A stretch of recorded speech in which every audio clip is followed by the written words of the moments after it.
Hello students, আমার চ্যানেলে তোমাদেরকে স্বাগত। শুরু করছি ক্লাস 12 থার্ড সেমিস্টারের বাংলার ক্লাস এবং প্রথম ক্লাস। ঠিক আছে, তো আমি কিন্তু এর আগে তোমাদের ক্লাস 12-এর থার্ড সেমিস্টারে কিন্তু ইতিহাস এবং রাষ্ট্রবিজ্ঞানের ক্লাস শুরু করে দিয়েছি। তো আজকেই আমার চ্যানেলে কিন্তু প্রথম তোমরা পাচ্ছ বাংলার ক্লাস এবং বাংলার গল্প আদরিণী গল্প। আদরিণী যে ছোট গল্প, যে গল্পটা আছে সেই গল্প থেকে এখন এমসিকিউ পর্ব করব। তবে ক্লাসটা শুরু করার আগে একটা কথা বলবো, তোমরা গল্পগুলোকে ভালো করে পড়ো, ভালো করে টেক্সটটাকে ভালো করে পড়ো। ঠিক আছে, টেক্সটটাকে ভালো করে পড়ে তারপরে তোমরা এমসিকিউগুলো পড়ো। ঠিক আছে, টেক্সটটাকে ভালো করে পড়বে, বারবার বলছি, আগে টেক্সট ভালো করে পড়বে তারপরে এমসিকিউগুলো পড়বে। ঠিক আছে, তো চলো শুরু করি। ক্লাস 12 থার্ড সেমিস্টার বাংলা গল্প আদরিণী প্রথম পর্ব এমসিকিউ তোমাদের সামনে তুলে ধরছি প্রথম পর্বে। চলো শুরু করি ক্লাসটি। দেখো প্রথম প্রশ্ন, দেখো বলছে, আদরিণী ছোট গল্পটি যে গল্প থেকে নেওয়া হয়েছে গল্পাঞ্জলি। গল্পাঞ্জলি গল্পগ্রন্থে মোট গল্প আছে 6টি। আদরিণীর গল্পটি যে পত্রিকায় প্রকাশিত হয় সেটি হলো সাহিত্য। আদরিণী গল্পটি সাহিত্য পত্রিকায় প্রকাশিত হয় ভাদ্র 1320 বঙ্গাব্দ। আদরিণী গল্পটির লেখক প্রভাত কুমার মুখোপাধ্যায়। আদরিণী গল্পে মোট পরিচ্ছেদ আছে 7টি। নগেন পেশায় ছিলেন ডাক্তার, কুঞ্জ বিহারী বাবু পেশায় ছিলেন উকিল। আমরা চলে যাই পরের প্রশ্নে। দেখো, নগেন ডাক্তার ও জুনিয়র উকিল কুঞ্জ বিহারী বাবু নিমন্ত্রণ পেয়েছিলেন পীরগঞ্জের বাবুদের বাড়ি থেকে। পরের প্রশ্ন, নগেন ডাক্তার ও কুঞ্জ বিহারী বাবু জয়রাম মোক্তারের কাছে আসেন বিকালে। নগেন ও কুঞ্জ বিহারী বাবুরা যখন জয়রাম মোক্তারের কাছে আসেন তখন তাদের মুখে ছিল পান।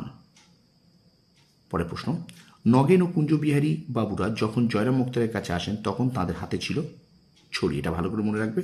একবার তাদের হাতে কিন্তু ছিল পান, ঠিক আছে, পান, এবং আরেকবার তাদের হাতে কিন্তু ছিল ছড়ি। ঠিক আছে, এটা ভালো করে মনে রাখবে। তারপর দেখো, জয়রাম মহাশয়ের পদবী ছিল মুখোপাধ্যায়।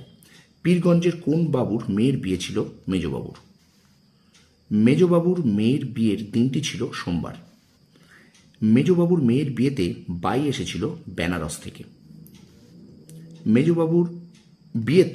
মেজবাবুর মেয়ের বিয়েতে খেমটা এসেছিল কলকাতা থেকে। কুঞ্জ বিহারী বাবু ও নগেন বাবুরা এসেছিলেন, উত্তর হবে মুক্তার মশাইয়ের কাছে। ঠিক আছে, তাহলে কুঞ্জ বিহারী বাবু ও নগেন বাবুরা এসেছিলেন মুক্তার মহাশয়ের কাছে। পরের প্রশ্ন, মুক্তার মহাশয় তাঁর বৈঠকখানার বারান্দায় বসেছিলেন বেঞ্চিতে। পরের প্রশ্ন, জয়রাম মুখুজ্জে পীরগঞ্জের এস্টেটের মুক্তার ছিলেন বিগত 20 বছর ধরে। পরের প্রশ্ন, মুক্তার মহাশয় ছিলেন তীব্র অভিমানী। মুক্তার মহাশয়ের হৃদয়খানি ছিল স্নেহে, বন্ধু বাৎসল্যে কুসুমের মতো কোমল। পরের প্রশ্ন, পীরগঞ্জে গিয়ে নিমন্ত্রণ রক্ষা করতে গেলে মুক্তার মহাশয়ের কাছারি কামাই হবে সোমবার ও মঙ্গলবার। পরের প্রশ্ন, গরুর গাড়ি করে পীরগঞ্জে যেতে আসতে সময় লাগে 4 দিন। মুখুজ্জে মহাশয় চাইলেই রাজবাড়ি থেকে আনিয়ে নেবেন একটা হাতি।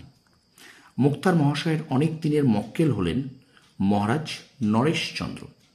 মুক্তার মহাশয়ের অনেক দিনের মক্কেল হলেন মহারাজা নরেশচন্দ্র। পরে, খেনটার শোনবার বয়স নেই মুক্তার মহাশয়ের। আচ্ছা, আর তোমরা বসে শুনবে পেয়ালা মুঝে ভর দে কেমন কথাটি বলেছেন মুক্তার মহাশয়।